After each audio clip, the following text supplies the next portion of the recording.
Hello friends, welcome to my channel PCS with Chauhan. Guys, मेरा नाम है किरण चौहान। यहाँ हम कर रहे हैं घटना चक्र पर्यावरण और पारिस्थितिकी की। तो अभी गाइज हम करने जा रहे हैं चैप्टर नंबर 5 और इसका पार्ट 1 करेंगे। और जो चैप्टर है वो है ओजोन परत क्षरण। यानी जो ओजोन लेयर आप देखते हैं ना समताप मंडल में, तो वो लेयर क्या है, धीरे धीरे कम होती जा रही है, डिप्लीट होती जा रही है, उससे रिलेटेड ये पूरा चैप्टर है। तो गाइज, अगर आपको वीडियो पसंद आएगी तो लाइक करिएगा, चैनल को सब्सक्राइब करिएगा। और चलिए फिर हम लोग आगे बढ़ते हैं। शुरुआत करेंगे हम लोग अपना विषय सूची से। चैप्टर नंबर 1, 2, 3, 4 हम कर चुके हैं। चैप्टर नंबर 5 की भी बात करेंगे हम। उसके बाद के भी आप लोग चैप्टर देख सकते हैं हमें आगे क्या क्या पढ़ना है। तो गाइस, ये हमारा चैप्टर ओजोन परत क्षरण। चलिए, उसमें जो सबसे पहला पार्ट यानी कि ओजोन परत के बारे में हम यहाँ बात करेंगे। चलिए देखें क्या है इसमें। तो देखिए, जब आप पृथ्वी देखते हैं, पृथ्वी के चारों तरफ है वायुमंडल। वायुमंडल कई जो है लेयर्स में बटा हुआ है, हमने बांट दिया है, राइट। तो जो सेकंड लेयर होती है ना, उसको हम बोलते हैं समताप मंडल यानी कि स्ट्रेटोस्फेयर। ठीक है, तो हम पहुंच गए हैं स्ट्रेटोस्फेयर में। तो उसमें क्या होता है, ओजोन का निर्माण होता है, ओजोन O3, राइट। तो ओजोन का निर्माण मुख्यतः पराबैंगनी किरणें, यानी कि गाइस अगर हम सूर्य की बात करें तो सूर्य से बहुत सारी किरणें आती हैं। उसमें एक होती है अल्ट्रावायलेट यानी कि पराबैंगनी, ठीक है। तो उसके द्वारा क्या होता है, ओजोन का निर्माण हो रहा है, समताप मंडल में हो रहा है। अब इसने कहा ये संपूर्ण क्रिया 2 चरणों में होती है, 2 स्टेप्स हैं। पहले चरण में क्या होता है कि सूर्य के प्रकाश में उपस्थित उच्च ऊर्जा युक्त किरणें ऑक्सीजन अणु यानी कि O2 पर प्रहार कर उसे 2 परमाणु में तोड़ देती है। मतलब इसने कहा कि ये O2 है। अब यहाँ से प्रहार हुआ किसका, उच्च ऊर्जा युक्त किरणों का, राइट। अब ये O2 को तोड़ देती है O+O में, राइट। चलिए आगे बढ़ते हैं। अब ये क्रिया क्या है, निरंतर तब तक चलती रहती है जब तक क्या होता है, समताप मंडल में पराबैंगनी किरणें उपस्थित होती है। जब तक आपको पराबैंगनी अल्ट्रावायलेट रेज मिलती रहेंगी यहाँ पे, तब तक जो है O2 टूट के O+O में बदलता रहेगा, राइट। एक चीज़ हो गई। अब इसने कहा कि O3 यानी कि ओजोन ऑक्सीजन के 3 परमाणुओं से मिलकर बनने वाली गैस है। मतलब O+O+O, राइट। तो जो वायुमंडल में बहुत कम मात्रा में पाई जाती है, ठीक है। तो इसे जो है O3 के संकेत से प्रदर्शित करते हैं, मतलब ओजोन को O3 से दिखाते हैं, ठीक है। अब इसने कहा है कि जमीन की सतह के ऊपर अर्थात निचले वायुमंडल में ये खतरनाक क्या है, दूषक है। क्या, किसकी बात कर रहा है, ओजोन। ओजोन कह रहा है कि ये खतरनाक है भैया, ठीक है। जबकि ऊपरी वायुमंडल में हम बात करें तो ये ना बहुत ही मतलब ये बहुत ही ज़रूरी एक गैस हो जाती है। क्यों, क्योंकि सूर्य है ना, सूर्य से एक किरण आती है अल्ट्रावायलेट रेस। अब ये अगर पृथ्वी पे जाएगी तो ये जो है पृथ्वी के लिए हानिकारक है। अब इसको रोकने का काम कौन करता है, ये ओजोन लेयर करती है, ठीक है। तो ये ओजोन लेयर पृथ्वी के ऊपर तो अच्छी है, लेकिन पृथ्वी पे अगर हम बात करें तो ये अच्छी नहीं है, ठीक है। तो यही कहा इसने कि ये पृथ्वी पर बचाती है, किसे, अल्ट्रावायलेट रेस से बचाती है। ओजोन परत जो है मुख्यतः कहाँ पे आपको मिलेगी, समताप मंडल के निचले हिस्से में मिल जाएगी। अगर हम बात करें पृथ्वी से 10 से 50 किलोमीटर की ऊंचाई पर, राइट। तो अब इस परत के रूप में इसका जो है सर्वाधिक केंद्रण वैसे कहाँ मिलेगा, 15 से 30 किलोमीटर पे सबसे ज़्यादा ओजोन लेयर आपको मिल जाएगी। इसका 10% जो है ट्रोपोस्फियर यानी कि शोभमंडल और 90% स्ट्रेटोस्फियर यानी कि समताप मंडल में पाया जाता है। मतलब इसने कहा कि ये पृथ्वी है, पृथ्वी के ऊपर सबसे पहली लेयर जो वायुमंडल की होती है उसको हम बोलते हैं शोभमंडल, और जो उससे ऊपर वाली जो लेयर होती है उसको हमने बोल दिया समताप मंडल। तो इसने कहा 10% आपको शोभमंडल में मिलेगी, लेकिन 90% ओजोन की जो लेयर है वो आपको किस में मिलेगी, समताप मंडल में मिलेगी। ये परत सूर्य की जो हानिकारक पराबैंगनी अल्ट्रावायलेट रेज होती है उसको पृथ्वी पर आने से रोकने का काम करती है, राइट। तो ओजोन परत का मुख्य भाग यानी कि समताप मंडल हमने कहा 90% भाग वहीं पे, तो वहाँ पे जो है पृथ्वी से जो है 20 से 35 किलोमीटर की ऊंचाई के मध्य मिल जाएगा आपको। पृथ्वी के ऊपर इसकी जो सघनता है मौसम और क्या है, भौगोलिक कारकों पर निर्भर करती है। तो समताप मंडल में ओजोन के स्तर को प्राकृतिक रूप से नाइट्रोजन डाइऑक्साइड द्वारा विनियमित किया जाता है, ठीक है। समताप मंडल में ओजोन के स्तर को कैसे आप विनियमित कर रहे हैं, नाइट्रोजन डाइऑक्साइड के द्वारा, राइट। तो ये अच्छा इंपॉर्टेंट क्वेश्चन हो गया। अब इसमें लिखा है कि जो ओजोन लेयर है ना, उसकी मोटाई जो है मौसम के हिसाब से बदल जाती है। वसंत ऋतु में इसकी जो मोटाई है सबसे ज़्यादा रहती है, ठीक है, और वर्षा ऋतु में सबसे कम, ठीक है। तो अब इसने कहा कि ओजोन लेयर जो है उसको डॉप्सन इकाई में मापते हैं। इंपॉर्टेंट सी बात हो गई, यानी कि ये क्वेश्चन बन गया कि ओजोन लेयर को किस में मापते हैं, तो डॉप्सन यूनिट, डॉप्सन इकाई DU में नापते हैं, ठीक है। अब इसने कहा 1 Dobson unit 0 degree Celsius 1 ATM दाब पर, एटमॉस्फेरिक दाब पर शुद्ध ओजोन की 0.01 मिलीमीटर की मोटाई के बराबर होती है। ठीक है, तो ये बात याद हो जाए तो ठीक है, नहीं तो याद कर ही लीजिएगा। अब देखो वायुमंडल में ओजोन का कुल द्रव्यमान लगभग 3 बिलियन मीट्रिक टन है, तो ये भी पढ़ लीजिएगा, याद रखिएगा एक बार। चलो अब यहाँ पे देखिए, यहाँ पे क्या है ना, ये है आपका वायुमंडल की लेयर्स बता रहा है, ये ऊपर तक जैसे आप जाएंगे तो मान लीजिए ये है पृथ्वी की सतह, राइट, और उसी पे एक वो पहाड़ भी है। अब ये जो यहाँ से अगर आप 10 किलोमीटर ऊपर तक जाएंगे तो आपको मिलता है शोभमंडल, यानी कि आपका ट्रोपोस्फियर, राइट। अब देखिए यहाँ पे क्या बना हुआ है, अगर आप बात करेंगे यहाँ से लेकर यहाँ तक की, ठीक है, तो ये जो लेयर है वो होती है आपकी समताप मंडल यानी कि स्ट्रेटोस्फेयर।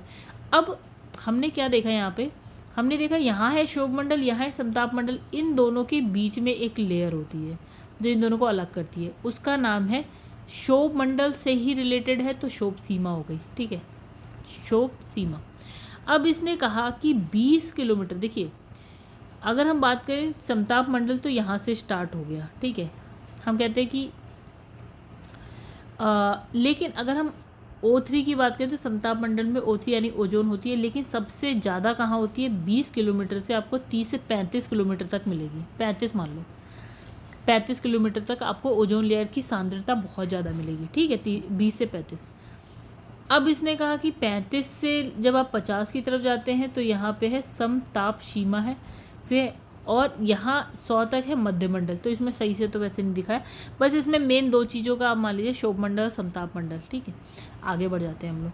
अब यहाँ पे क्वेश्चन आंसर देख लेते हैं। सूर्य के प्रकाश से पराबैंगनी विकिरण अभिक्रिया निम्न में से क्या पैदा करती है? तो क्या पैदा करती है गाइस, हमारा ओजोन। ठीक है, तो देखिए यहाँ पे क्या लिखा है, समताप मंडल में ओजोन का निर्माण मुख्यतः पराबैंगनी विकिरण द्वारा होता है। संपूर्ण क्रिया 2 चरणों में होती है। पहले चरण में सूर्य के प्रकाश की उपस्थिति में क्या होता है, जो उच्च ऊर्जा युक्त किरणें होती है वो ऑक्सीजन अणु को क्या है, उस पर प्रहार करती है और 2 परमाणु में तोड़ देती है। और दूसरे चरण में प्रत्येक ऑक्सीजन परमाणु क्या है, ऑक्सीजन अणु से क्रिया करके ओजोन का निर्माण करता है। शायद हम ये पहले नहीं पढ़ा, हमने अभी पढ़े। और ये क्रिया जो है निरंतर तब तक होती है जब तक समताप मंडल में पराबैंगनी किरणें उपस्थित रहती है। मतलब इसने कहा कि जो O2 है, सबसे पहला काम होता है ये 2 O में टूट जाती है।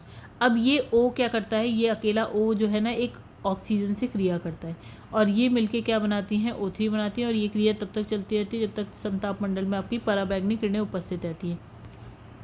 अब वायुमंडल में उपस्थित ओजोन द्वारा निम्नलिखित विकिरण अवशोषित किया जाता है।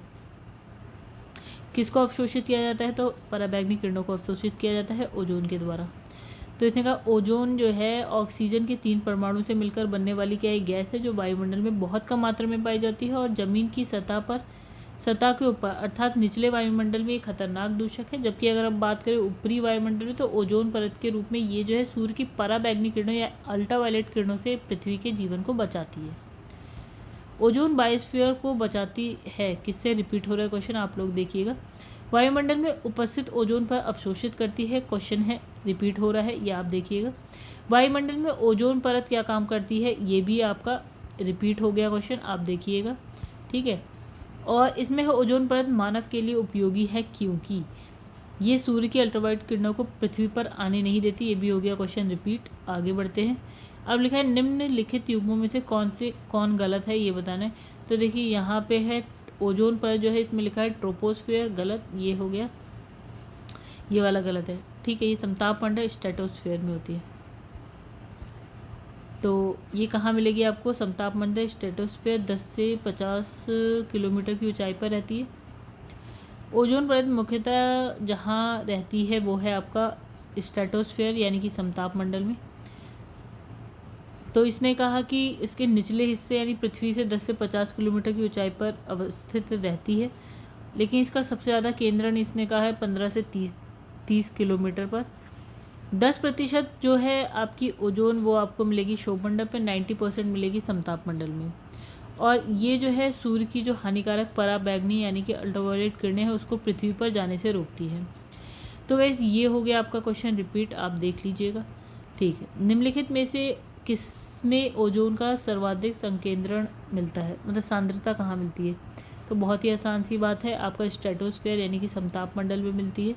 फिर है मेसोस्फेयर यानी कि मध्यमंडल, और एक्सोस्फेयर बहिर्मंडल आता है इसके बाद ये आता है। तो सबसे ज़्यादा आपको पता है स्ट्रेटोस्फेयर में मिलती है। अब इसने कहा है ओजोन परत पृथ्वी से करीब ऊंचाई पर होती है, तो कितनी? तो आपका 20 किलोमीटर से तो आपको मिल ही जाएगी। तो ये जो है 15 से 30 किलोमीटर के मध्य पाया जाता है पृथ्वी के ऊपर। इसकी जो सघनता है मौसम और जो अन्य भौगोलिक कारक है उस पर निर्भर करती है, ठीक है। तो ओजोन परत कहाँ पाई जाती है? बार बार एक क्वेश्चन है गाइस। फिर है वायुमंडल की सबसे निचली परत कौन सी होती है? तो हम सब जानते हैं कौन सी होती है, क्षोभमंडल होती है। फिर समताप मंडल आती है। तो वायुमंडल में सबसे निचली परत होती है आपकी क्षोभमंडल या ट्रोपोस्फेयर, दोनों याद रखिएगा। ट्रोपोस्फेयर बोलते हैं, इंग्लिश में भी पता होना चाहिए। तो ये विषुवत रेखा से 18 से 20 किलोमीटर होती है और ऊंचाई पर होती है, जबकि जो है ध्रुवों पर अगर हम बात करें तो ये कम ऊंचाई पे होती है। मतलब अगर यहाँ हम विषुवत रेखा यानी कि 0 डिग्री पे, यहाँ 90 डिग्री पे हैं, तो कुछ इस तरह से होगी। यहाँ ऊंचाई थोड़ी सी कम होगी, यहाँ ऊंचाई थोड़ी सी ज़्यादा होगी इस क्षोभमंडल की, ठीक है। तो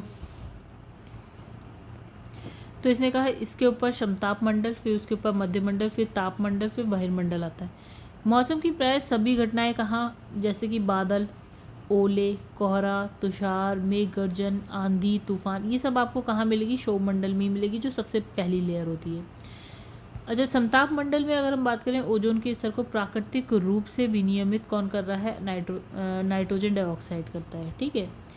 तो समताप मंडल में ओजोन के स्तर को प्राकृतिक रूप से नाइट्रोजन डाइऑक्साइड द्वारा विनियमित किया जाता है। ओजोन परत की मोटाई मौसम के हिसाब से बदलती है। अगर हम बात करें बसंत ऋतु की तो सबसे ज़्यादा मोटाई होती है, वर्षा ऋतु में सबसे कम मोटाई होती है। अब इसने कहा ओजोन पर जो है, ओजोन को हम डॉप्सन इकाई में मापते हैं। एक डॉप्सन यूनिट पर आप 0 डिग्री सेल्सियस तथा 1 ATM दाब, एटमॉस्फेरिक दाब पर जो है आपका शुद्ध ओजोन की 0.01 मिलीमीटर की मोटाई के बराबर होती है, ठीक है। सामान्यतः तापमान और दबाव की स्थिति में ओजोन परत की मोटाई समताप मंडल में 2 से 5 मिलीमीटर होती है। इसकी सांद्रता मौसम, दिन के घंटे, स्थान के आधार पर क्या है? बदलता, भिन्न होता है, अलग अलग होता है।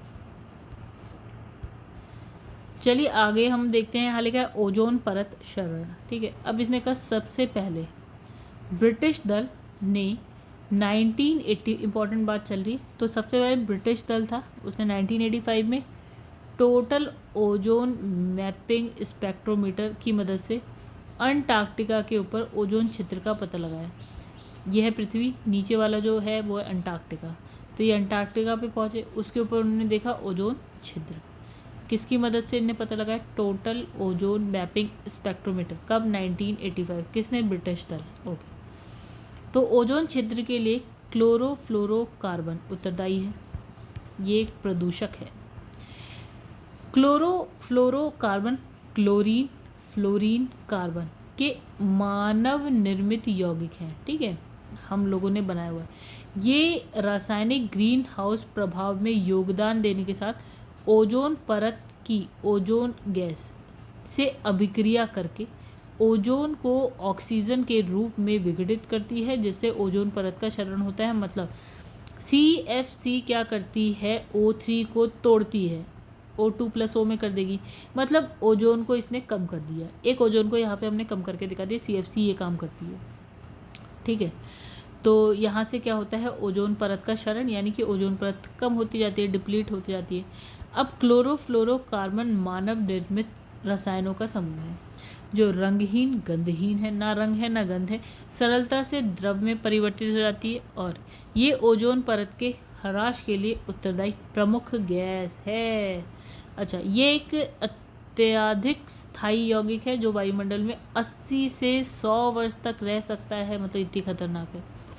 क्लोरोफ्लोरोकार्बन क्लोरीन, फ्लोरीन, कार्बन से बना मानव निर्मित गैसीय द्रवीय पदार्थ है जो रेफ्रिजरेटर, वातानुकूलित यंत्र यानी कि AC, फ्रिज से, AC से में जो है शीत कारक के रूप में प्रयोग होती है।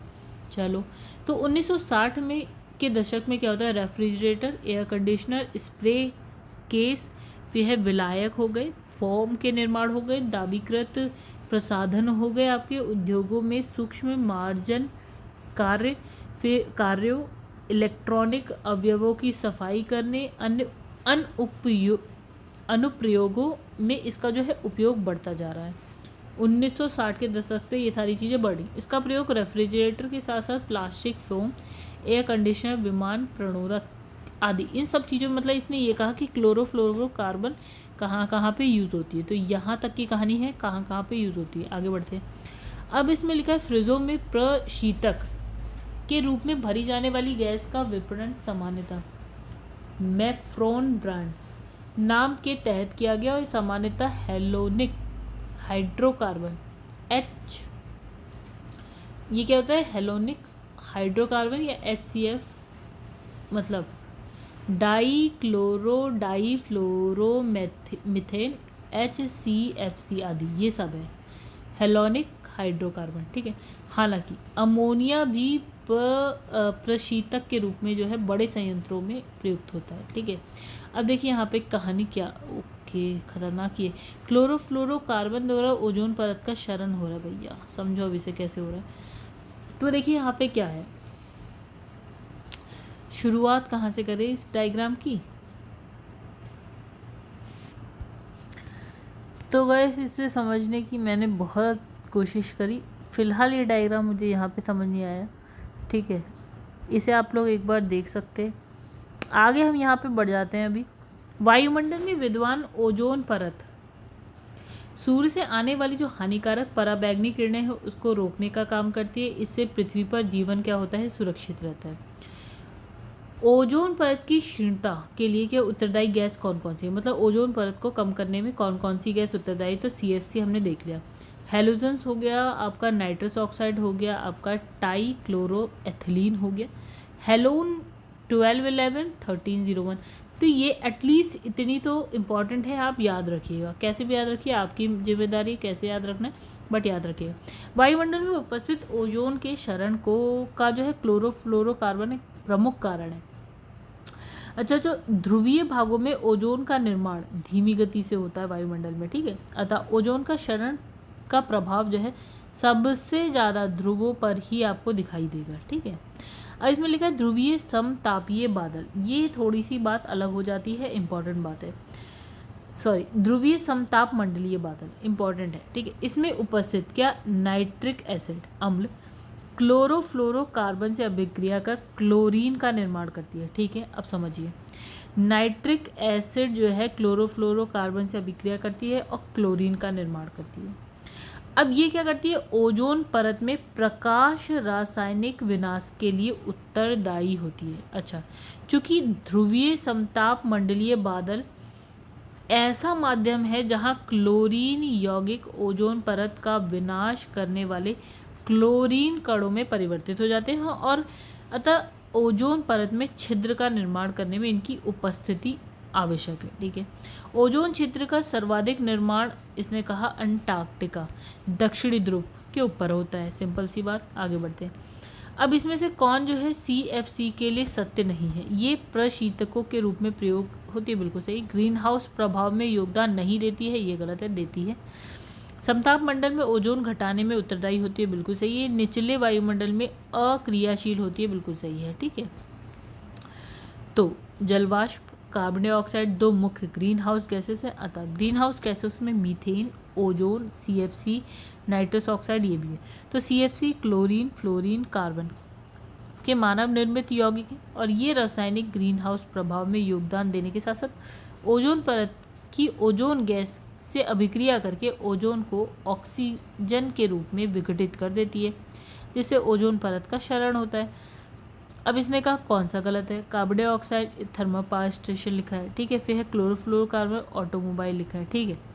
तो और यहाँ लिखा है नाइट्रस ऑक्साइड जलमग्न धान के खेत। ठीक है। और सल्फर डाइऑक्साइड यहाँ पे लिखा है ईंट के भट्टे। तो गलत है आपका ये वाला CFC वाला।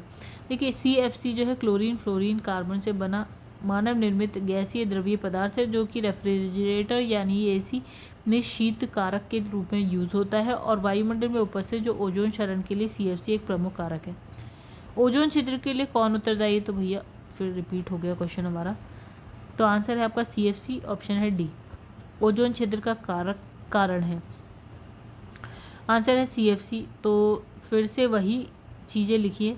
यहाँ पे देखिए लिखा, वायुमंडल के ध्रुवीय भागों में ओजोन का निर्माण धीमी गति से होता है, अतः ओजोन के क्षरण का प्रभाव सबसे ज़्यादा ध्रुवों के ऊपर परिलक्षित होता है यानी दिखाई देता है। तो ये बिल्कुल सेम था पूरा का पूरा पैराग्राफ, कुछ नहीं है नया इसमें। निम्नलिखित में से कौन सा गैस जो है ओजोन परत के ह्रास के लिए उत्तरदायी है? रिपीट हो गया क्वेश्चन। निम्नलिखित में से कौन सी गैस ओजोन परत के अविक्षय या डिप्लीशन के लिए, क्षरण के लिए उत्तरदायी है? रिपीट हो गया क्वेश्चन। ओजोन परत को सर्वाधिक नुकसान पहुंचाने वाली जो गैस है वो भी आपको पता है CFC है। आगे बढ़ते हैं। अब इसमें लिखा है, वायुमंडल में निम्नलिखित निम्न में से किस एक की उपस्थिति में ओजोनोस्फीयर में ओजोन परत का क्षरण होता है? किसकी उपस्थिति में? CFC की उपस्थिति में। अब है, ऊपरी वायुमंडल की ओजोन परत का क्षरण निम्नलिखित में से किससे, तो कैसी है, कितना रिपीट हो रहा है समझ लो कितना इंपॉर्टेंट है। निम्नलिखित में से कौन सा एक ओजोन परत की क्षीणता के लिए उत्तरदायी नहीं है? अच्छा, अब ये क्वेश्चन कुछ नया है। तो विलायक के रूप में कौन सा नहीं है इसने बोला? तो देखिए, विलायक के रूप में प्रयुक्त जो है मेथिल क्लोरोफॉर्म, ये नहीं है। बाकी CFC12 बिल्कुल है आपका। ये हेलोजन 12 अभी पढ़ा था, बिल्कुल है। नाइट्रस ऑक्साइड है, ठीक है। इसके अलावा CFC, हेलोजन, नाइट्रस ऑक्साइड, फिर है टाई क्लोरोएथिलीन 12 हेलोन 1211-1301, ये सब हैं, ठीक है। चलिए नेक्स्ट, निम्न ग्रीन हाउस गैसेस में से ऐसी कौन है जिसके द्वारा ट्रोपोस्फियर में ओजोन प्रदूषित नहीं होता? तो देखिए, जलवाष्प से बिल्कुल होता है। NO यानी कि नाइट्रोजन ऑक्साइड से होता है, नाइट्रोजन ऑक्साइड से होता है, मीथेन से होता है, कार्बन मोनोऑक्साइड से नहीं होता, ठीक है। तो देखिए, जलवाष्प, carbon dioxide, methane, ozone, nitrous oxide and chlorofluorocarbon इससे होता है, ठीक है। बाकी CO से नहीं होता, यानी कि कार्बन मोनोऑक्साइड से नहीं होता। इसमें लिखा ओजोन छिद्र का निर्माण सर्वाधिक है। छिद्र का निर्माण सबसे ज़्यादा कहाँ पे है? आपका अंटार्कटिका यानी दक्षिणी ध्रुव पे। निम्नलिखित कथनों पर विचार करते हैं। क्लोरोफ्लोरोकार्बन जो ओजोन ह्रास पदार्थों के रूप में चर्चित है, उसका प्रयोग, इसमें लिखा है, सुघट्य फॉर्म के निर्माण में होता है, ट्यूबलेस टायर के निर्माण में होता है, कुछ विशिष्ट इलेक्ट्रॉनिक अवयवों की सफाई करने में होता है, एरोसोल केन में दाबकारी एजेंट के रूप में होता है। देखिए, पहला सही है, दूसरा गलत है, यानी कि ट्यूबलेस टायर के निर्माण में नहीं होता। तीसरा चौथा दोनों सही है, ठीक है। अब देखिए 1960 के दशक में क्या था? Refrigerator, air conditioner, spray case, विलायक के फॉर्म के निर्माण है, दाबीकृत प्रसाधन हो गए, उद्योगों में सूक्ष्म मार्जन कार्य में इलेक्ट्रॉनिक अवयवों में की सफाई, अन्य अनुप्रयोग में जो है CFC का उपयोग बढ़ता जा रहा है। अब है, अंटार्कटिका क्षेत्र में ओजोन छिद्र का बनना चिंता का विषय। इस छिद्र के बनने का संभावित कारण है, क्या है? तो इसका आंसर हो गया गाइस, हाँ, तो ये है आपका विशिष्ट ध्रुवीय वातावरण समतापमंडलीय बादलों की उपस्थिति और क्लोरोफ्लोरोकार्बन, ठीक है, ये सब चीज़ें। तो इसमें लिखा है ध्रुवीय समतापमंडलीय बादलों में उपस्थित नाइट्रिक एसिड हो गया, क्लोरोफ्लोरोकार्बन से अभिक्रिया कर क्लोरीन का निर्माण करता है, जो ओजोन परत के प्रकाश रासायनिक विनाश के लिए उत्तरदायी। चूंकि ध्रुवीय समतापमंडलीय बादल ऐसा माध्यम है जहां क्लोरीन यौगिक ओजोन परत का विनाश करने वाली क्लोरीन कणों में परिवर्तित हो जाता है, अतः ओजोन परत के छिद्र का निर्माण करने में इसकी उपस्थिति आवश्यक है। तो नेक्स्ट क्वेश्चन है, फ्रिजो में कौन सी गैस भरी जाती है? तो गाइस आंसर है हमारा नेफ्रॉन। तो इसमें लिखा है, फ्रिजो में प्रशीतक के रूप में भरी जाने वाली जो गैस है उसका विपणन सामान्यतः मेफ्रॉन ब्रांड नाम के तहत होता है। सामान्यतः हेलोनिक हाइड्रोकार्बन, डाई क्लोरो, डाई फ्लोरो, मेथेन, HCFC आदि ये है। और इसमें हालांकि अमोनिया भी जो है प्रशीतक के रूप में बड़े संयंत्रों में प्रयुक्त होता है। तो ये हो गया कंप्लीट। तो गाइस यहाँ पे इस वीडियो को हम एंड करेंगे। अगर आपको वीडियो पसंद आए तो वीडियो को लाइक करिएगा, चैनल को सब्सक्राइब करिएगा, और जो नेक्स्ट वीडियो है उसमें हम आएंगे ओजोन परत संरक्षण के उपाय के साथ।